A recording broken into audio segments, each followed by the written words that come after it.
샬롬, 큐티 브런치 이주인 목사입니다.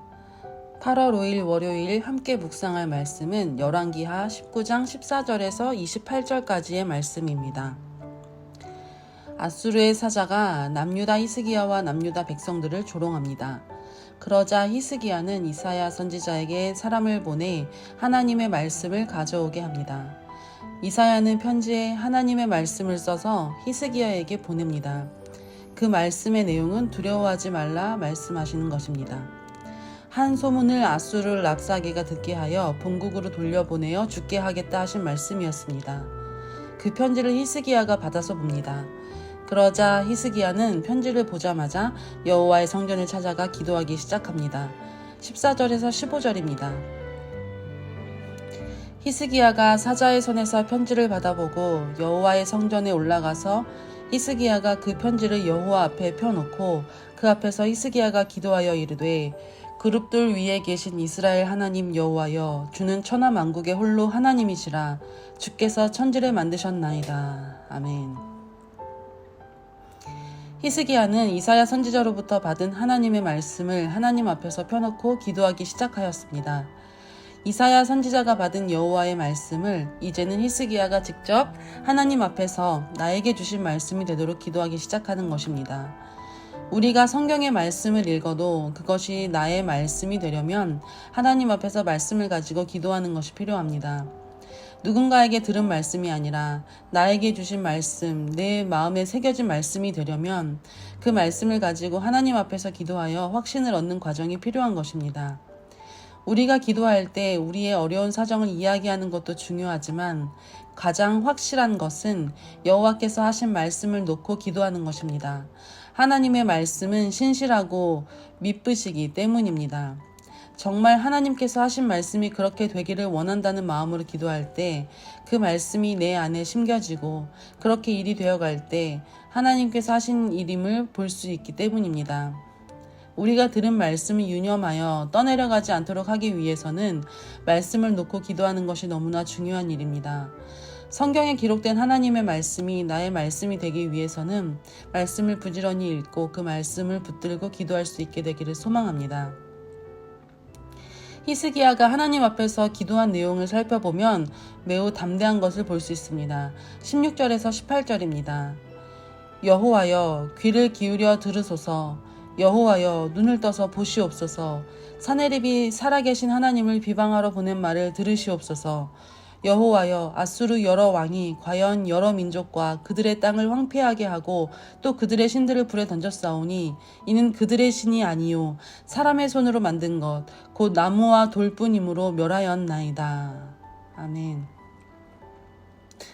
마치 어린아이가 위급한 상황에서 엄마 아빠가 나타나 괜찮다고 말해주었을 때 용기를 내고 담대하게 말하는 것과 같습니다. 히스기야가 화가 나서 하나님 앞에 기도를 하는 것은 아수르 사네립이 여호와 하나님을 비방하는 일 때문이었습니다. 사네립의 교만함을 하나님 앞에 아뢰며 살아계신 하나님께서 일하시기를 원하는 것을 아뢰는 것입니다. 유다 말로 백성들에게 하나님을 욕되게 하며 백성들과 하나님 사이를 이간질하였기 때문입니다. 히스기야의 이 거룩한 분노가 우리로 하여금 도전받게 합니다. 우리는 무엇에 분노하여 하나님 앞에 기도를 하고 있는지 생각해 봅니다. 우리의 기도 내용은 또한 무엇인지 생각해 봅니다. 히스기야는 사네립이 하나님을 욕되게 하며 그 믿는 사람들을 우습게 조롱하였을 때 거기에 위축된 것이 아니라 오히려 하나님 앞에 그 내용을 가지고 나아가 기도합니다. 우리는 때로는 세상이 우리를 조롱할 때, 우리가 믿는 하나님을 욕할 때 우리는 그 내용이 흔들리며 위축되곤 합니다. 그리고 정말 하나님이 살아계신가 의심하기도 합니다. 그러나 히스기야는 마치 흔들리는 바람 속에서도 정확히 조준되어 관역의 정중앙을 향해 날아가는 화살처럼 흔들리지 않고 하나님 앞에 정확한 내용을 가지고 분별하여 하나님 앞에 기도합니다. 우리가 이처럼 다급한 상황 속에서 세상 풍조가 우리를 흔들려 할 때 우리는 살아계신 하나님을 믿음으로써 믿음의 기도, 세상에 대한 거룩한 분노를 하나님 앞에 올려드리는 그 기도가 필요합니다. 그러한 기도를 하나님께서 들으시고 응답하시는 줄 믿습니다. 하나님은 이러한 히스기야 기도에 응답하시고 이렇게 말씀하십니다. 21절에서 22절입니다. 여호와께서 아수르 왕에게 대하여 이같이 말씀하시기를 처녀딸 시온이 너를 멸시하며 너를 비웃었으며 딸 예루살렘이 너를 향하여 머리를 흔들었느니라. 네가 누구를 꾸짖어 비방하였느냐? 누구를 향하여 소리를 높였으며 눈을 높이 떴느냐? 이스라엘의 거룩한 자에게 그리하였도다. 아멘. 하나님께서는 히스기야의 기도를 이렇게 평가하십니다. 처녀딸 시온이 아수르를 멸시하고 비웃었고 머리를 흔들었다고 평가하십니다. 히스기야는 담대히 하나님을 찾았고 기도하였는데 하나님은 그 기도가 오히려 히스기야가 아수르를 비웃은 일이 되었다 말씀하십니다. 우리가 억울하고 위급한 일을 당하였을 때 상대방을 향하여 하지 않고 우리가 오히려 기도를 하는 것이 이기는 것임을 보여줍니다. 왜냐하면 아수르가 비방한 것은 남유다가 아니라 남유다를 깊이 사랑하시는 하나님을 비방한 것이 되었기 때문입니다. 그리고 히스기야가 원수를 갚는 것이 아니라 하나님께서 그 일을 하실 것이기 때문입니다. 우리가 이 말씀을 들으며 생각하게 되는 것이 있습니다. 원수를 갚는 것이 하나님께 있습니다. 그리고 오히려 우리가 해야 할 일은 원수를 직접 갚는 것이 아니라 하나님 앞에 먼저 나아가 겸손히 기도하는 것입니다. 그 기도에는 힘이 있고 하나님을 일하시게 하시는 것이 됩니다. 어떠한 순간에도 우리가 교만하게 상대와 똑같이 맞서는 것이 아니라 하나님께 모든 상황을 먼저 아뢰고 하나님의 말씀을 듣고 그 말씀 붙들고 기도할 수 있는 지혜가 필요한 것입니다. 그 복된 지혜가 우리 모두에게 있게 되기를 소망합니다.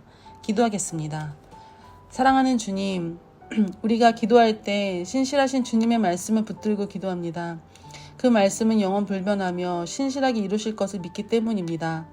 히스기야가 그랬던 것처럼 우리 역시도 우리가 읽고 들은 말씀을 붙잡고 기도합니다. 그 말씀 따라 신실하게 일하시는 주님을 목도하게 하시고 우리의 삶이 그 주님을 더욱더 붙잡음으로 더욱 경고케 되어지게 하여 주옵소서. 우리가 다급한 일을 당하여도 하나님을 향하여 기도하게 하시고 우리를 조롱하는 일 앞에서도 하나님을 향해 흔들리지 않고 우리의 아버지 되신 하나님께 모든 것을 담대히 아뢰 수 있게 하여 주옵소서. 오직 원수를 갚는 일이 주께 있으므로 우리가 흔들리지 말고 주님께 나아가 모든 것을 아뢰는 지혜가 있게 하여 주옵소서. 감사드리며 예수님의 이름으로 기도드립니다. 아멘.